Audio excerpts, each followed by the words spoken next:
the verb to meditate.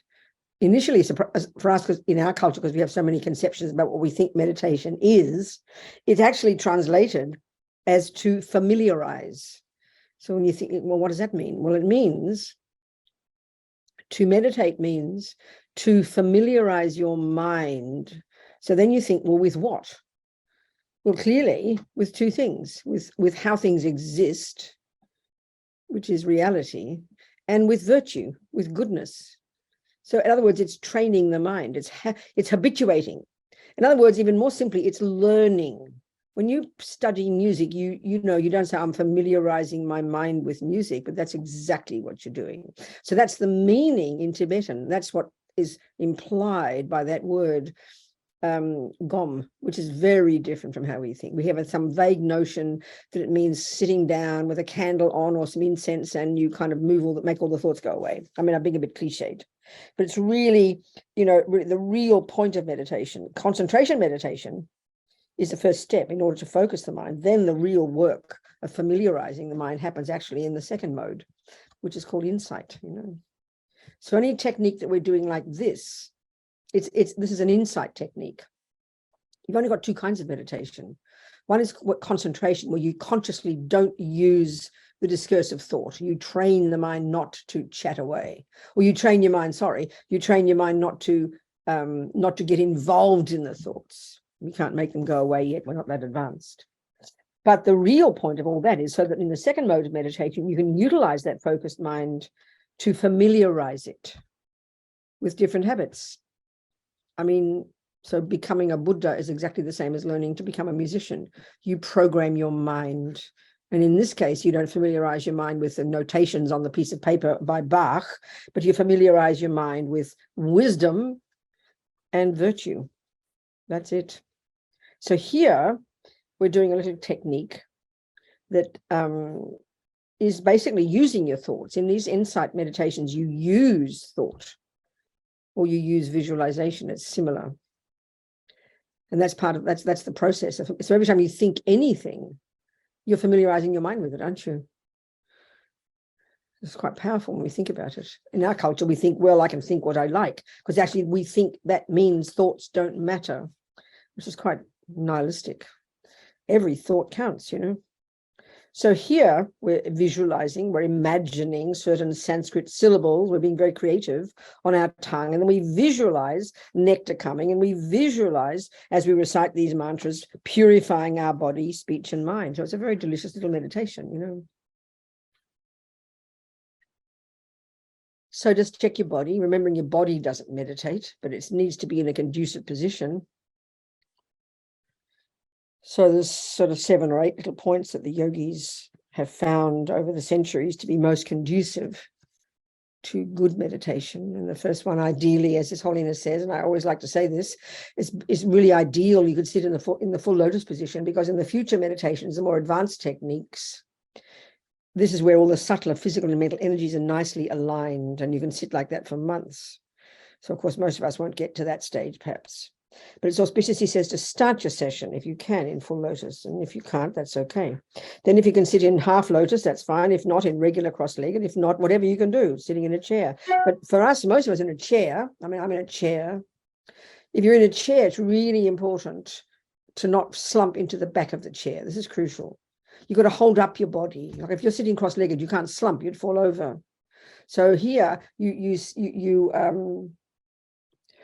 sit in your chair, but feet firmly on the ground, and you hold your back up. And you have, so the next point of these 7 or 8 points is your back should be upright. But then what happens is we tense the muscles, we'll relax the muscle. Keep the body upright, but muscles relaxed.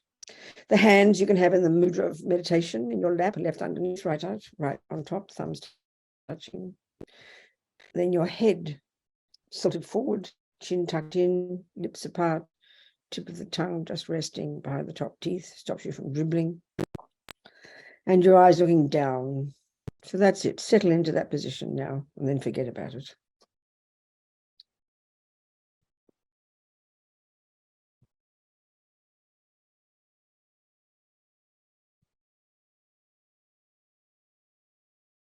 So now if you have received empowerment, you visualize yourself, you manifest out of emptiness as the deity. If not, you visualize Buddha above your crown, just sitting there very happily on a lotus, sitting above your crown. Imagine the presence of the Buddha right there above your crown.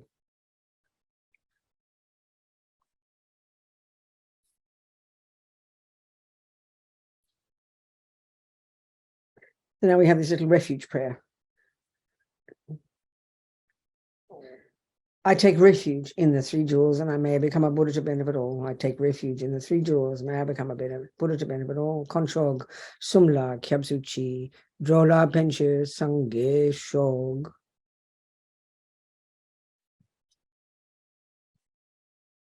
So now we use our creative imagination. That's all visualization means. Your thoughts.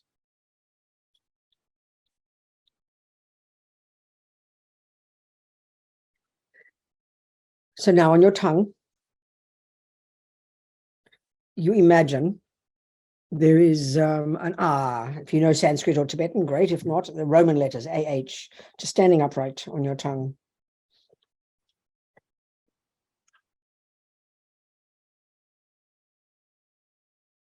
So then you imagine on top of that, there's a, it turns into a moon disc, like a flat white cushion on your tongue, a moon disc.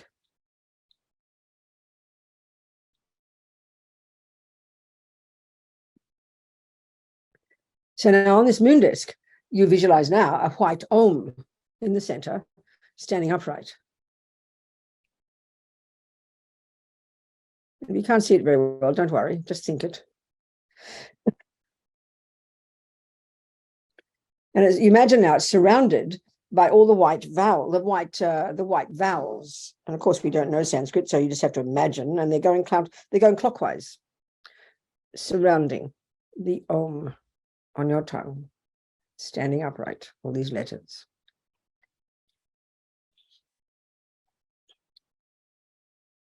And now counterclockwise, surrounding all of those are the red consonants. Just imagine.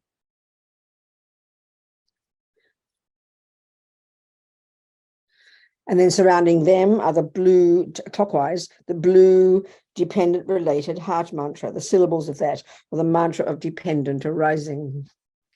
All of this, imagine, on your tongue.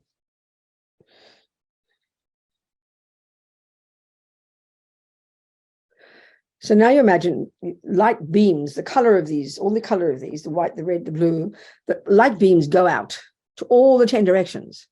North, south, east, west, northeast, northwest, southeast, southwest, up and down. That's 10.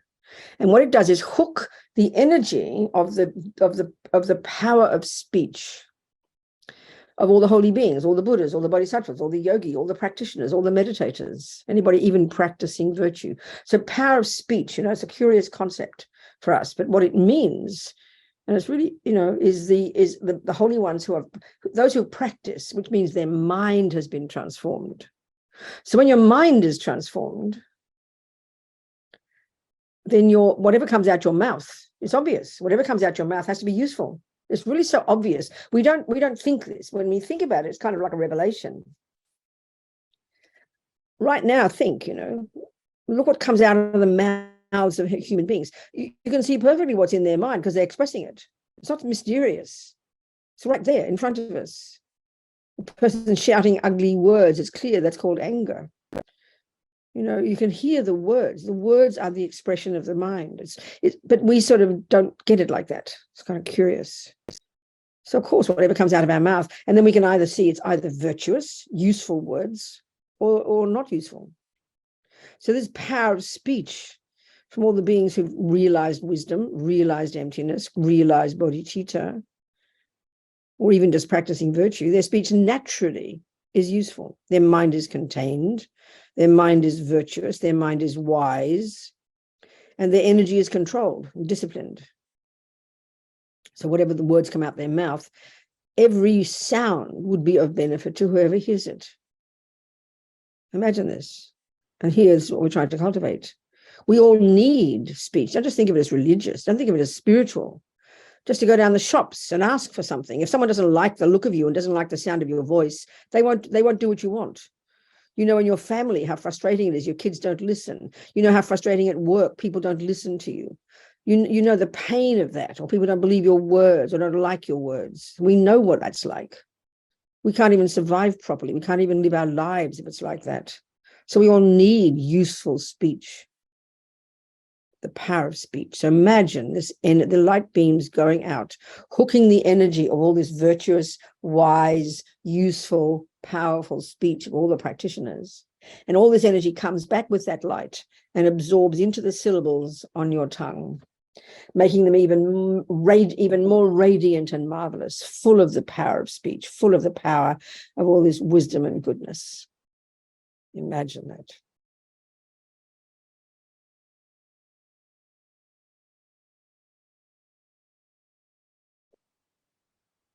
So now we're going to recite these syllables, and these are Sanskrit, like I mentioned, they're Sanskrit.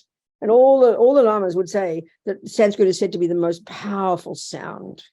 This might seem a bit abstract to us, you know, so we need to look into it. But these syllables are said to be super powerful, super holy, super blessed. So by reciting these syllables, basically the alphabet, basically, we're purifying our speech, and we're also purifying the wind energy, which is our subtle physical energy that's related to the mind, which is what sound is. Sound is the wind energy, and the purest sound is mantra. These mantras, this is what they say. So let's recite these vowels first, and we can visualize, we can imagine this white nectar filling us completely, pouring down from the vowels and filling our entire body. And first of all, this time, what it does is we also now imagine it purifies the body, purifies the sickness, the heaviness, all the difficulties we have with our bodies. And we're so we're all consumed by our bodies, aren't we? Because as far as we're concerned, we are the body, and we notice it all the time, how it feels. So imagine you purified completely all the sickness, all the misery, all the unhappiness. But also imagine, crucially, you're purifying all the karmic imprints in your mind from your past actions of harming others with our bodies, this life and since beginningless time. All these karmic imprints, imagine, totally purified by this blissful white nectar, and the body full of this nectar, as we say the syllables. Om a I u ri ri li li e o a ang a swaha. Om a I u ri ri li li e o ang a swaha. Om a I u ri ri li li e o ang a swaha. Full of this white nectar, and the body totally purified. All the karmic imprints totally purified. And think now this body of ours can only be a benefit to others. It's not, try and imagine this potential. Nothing, I can only benefit others now. Nothing I do with my body can ever harm. So think, whoever sees you, hears you, smells you, the mosquitoes, the ants, the dogs, the humans, they can only be benefited by your body. Can you imagine how amazing? Full of this marvelous power, your own potential.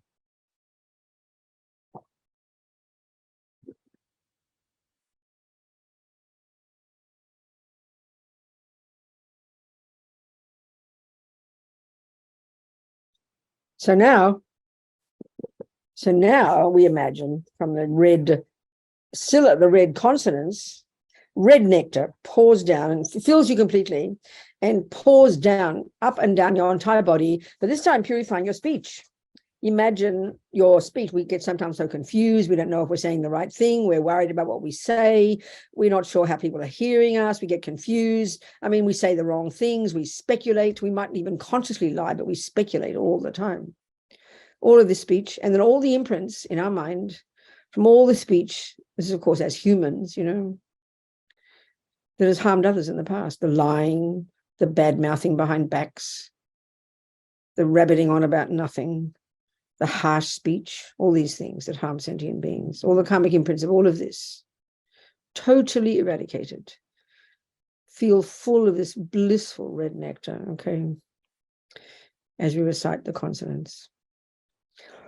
Om kaka ka ganga cha cha cha janya ta ta ta ta da ta ta ta dana pa pa pa ba ma yada lava sha sha sa haksa swaha.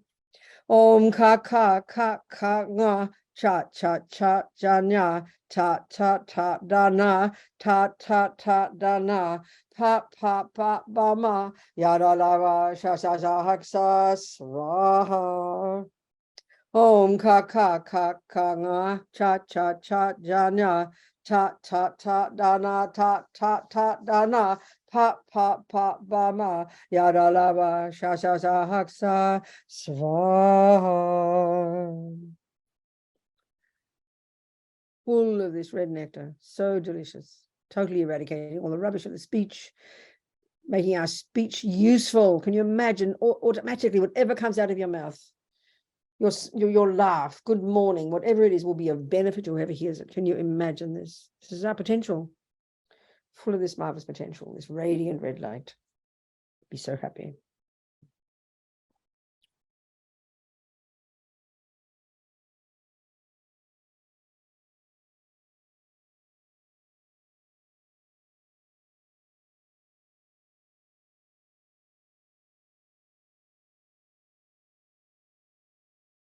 So now we recite this dependent-related heart mantra, these mantra of dependent arising, which related, of course, related to emptiness, to the final wisdom of seeing things as they are. So this, of course, purifies the mind. So the blue nectar, filling us completely, blue like the sky. It's a nice blue sky here in New York this morning at 9:15 a.m. The sun shining. So blue like the sky, filling us completely. This time, of course, purifying the source of all the problems, but the source of all the goodness as well, the mind, the thoughts, the concepts, all the neurotic concepts, the primordial concept that clings to an intrinsic me, the biggest lie of all, the most pervasive, most subtle, hardest to recognize, the root of all the other problems. Then the attachment to get what that fantasy I wants, which drives us day to day. This bottomless pit of emotional hunger, constant assumption that I must get what I want every second. And then the panic attack of aversion and anger or depression, whichever level of it you have, when the I doesn't get what it wants, when the attachment doesn't get what it wants. And then all the other delusions, the low self-esteem, arrogance, jealousy, all the rest, the anxiety, all of these, utterly annihilated. Because these are not at the core of our being. This is the basis of all of Buddha's teachings and what should give us such confidence. Our tragedy is, because these delusions overwhelm us, we assume they're permanent. We assume this is who I am. This is the greatest pain. So we're going to have some confidence, even intellectually, that these delusions are not at the core of our being, that therefore can be removed. Then it gives us courage to persevere. So imagine now they're all gone, full of this blissful blue nectar, as we recite the mantra 3 times. Om ye dhamma hetu prabhava hetun teshan tatakato ievedatte shanchayo niroda evam vadi maha shamanaye svaha. Om ye dhamma hetu prabhava hetun teshan tatakato ievedatte shanchayo niroda evam vadi maha shamanaye svaha. Om ye dhamma hetu prabhava hetun teshan tatakato ievedatte shanchayo niroda evam vadimaha shamana yesvaha. Forget if that's 2 or 3. We'll say one more. Om ye dhamma hetu prabhava hetun teshan tatakato ievedatte shanchayo niroda evam vadimaha shamana yesvaha. All delusions gone, eradicated, disappeared like a puff of smoke, full of this blissful blue nectar. Our mind now, what's left? The delusions have gone. What's left? Virtues. What else? Virtues and wisdom. And the bonus, bliss. This is so surprising when we understand it. That our mind just naturally is joyful and happy, and when the delusions are not there. That's it. Because virtues are the source of delusion. The virtues are the source of happiness. It's very clear. Should give us such courage, such optimism, such perseverance such enthusiasm to continue to practice, full of this blissful nectar.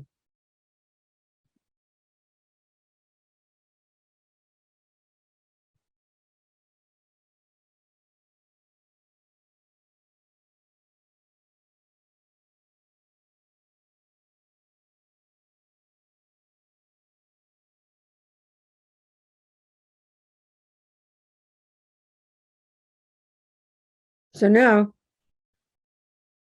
we visualize that the blue dependent related heart mantra on our tongue, all the syllables dissolve into the red consonants.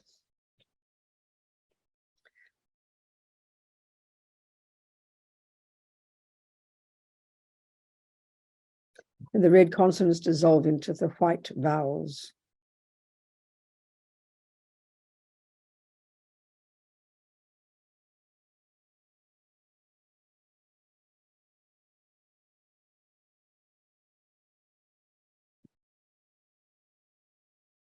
And then the white vowels dissolve into the white Om.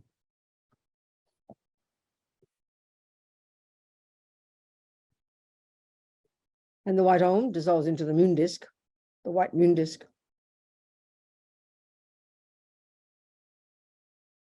And then now the moon disk turns into an R.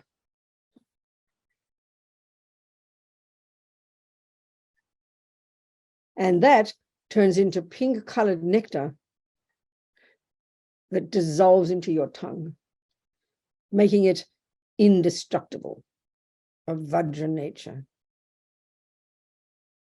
As Rama says, even, sometimes he says, feel the tongue is very heavy.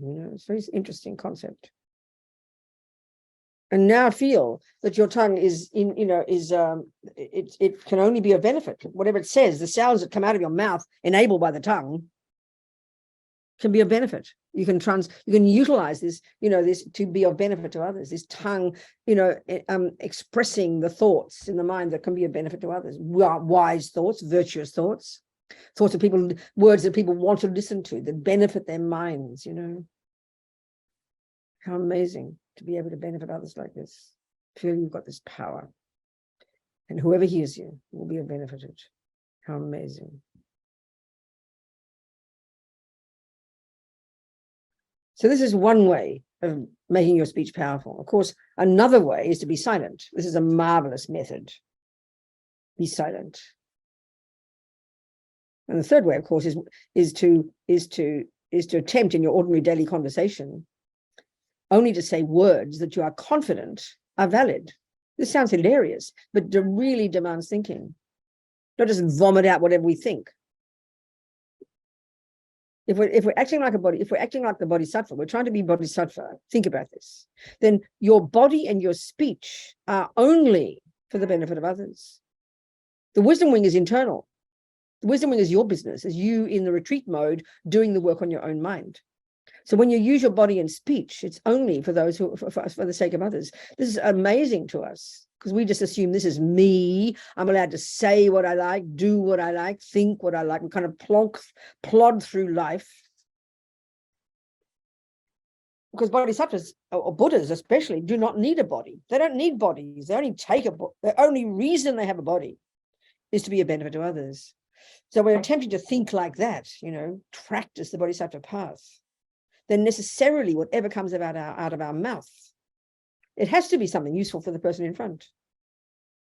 Which doesn't mean you can't say, hello, how are you, and talk about the weather. Of course you can do that. You don't have to talk about the Dharma all the time. Be all sort of holy, not like that. But it's an awareness. This is what you get when you start to the bodhisattva path. The very first level of vows, the root vows, the basic vows of not harming. The main beneficiary of all this is oneself, because we're attempting to protect ourselves from causing our future suffering. So the bodhisattva vows are more expansive. They're still, they're the vows that enable us to know what's best for the person in front of us, and that includes speech. It's such a powerful way to think. Of course, you want to sort out your thoughts, then you find someone whom you trust and you can talk to them. That's the wisdom wing. Not just to blurt out whatever you think to anybody. One has to have much more discipline, much more wisdom. So imagine full of this blissful, powerful ability to be of benefit with our speech, you know, for the sake of sentient beings.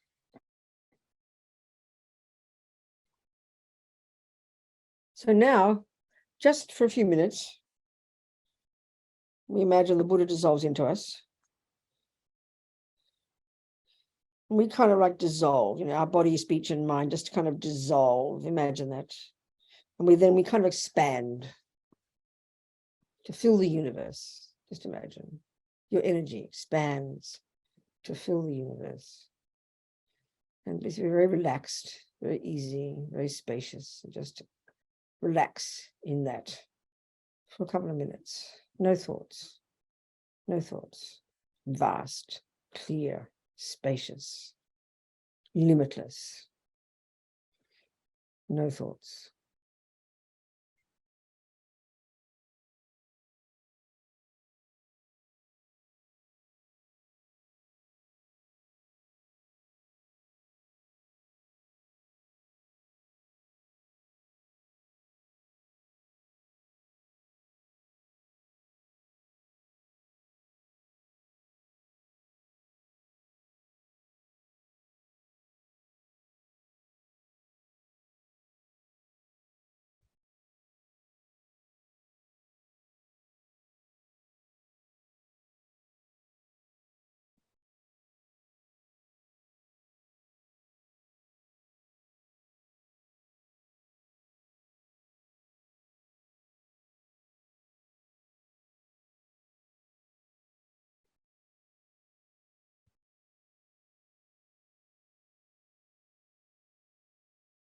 Okay.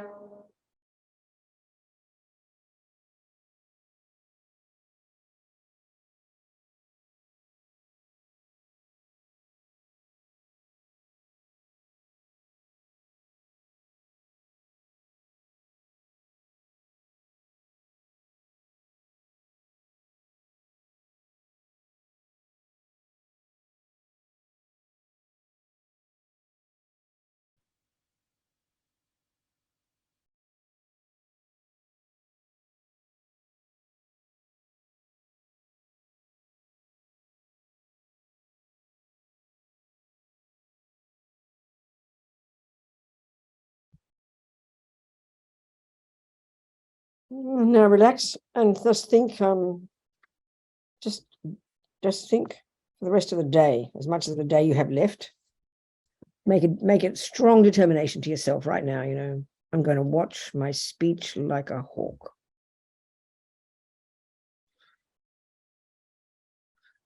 And just do our best. You know, so whatever comes out the mouth is useful, friendly, kind, wise, appropriate. It can be firm, depending on the person you're talking to. But if our mind is a mess, we can see this, if our mind is a mess and we haven't paid any attention to the mind, then we have no idea what comes out of our mouth, isn't it? We're not conscious. But as we can see, as we become more conscious, more aware, more internal, then we can have more and more control, you know. Just controlling your speech and using your speech is a really powerful practice. It seems so surprising in our world, you know. It's not something we ever think about, but it's marvelous when you think about it. And this cute little dedication prayer, which I never fail to delight in. May my tongue have all the courage of the ones gone to bliss, for the power manifesting from these glorified words. May all sentient beings be subdued, and whatever words I say, may all these actions be accomplished instantly. Thank you, precious ones. See you in the sky, as Lama Yoshi would say. All right, darlings. Thank you so much. Thank you, Venerable. Thank you, Venerable. Thank you, Venerable.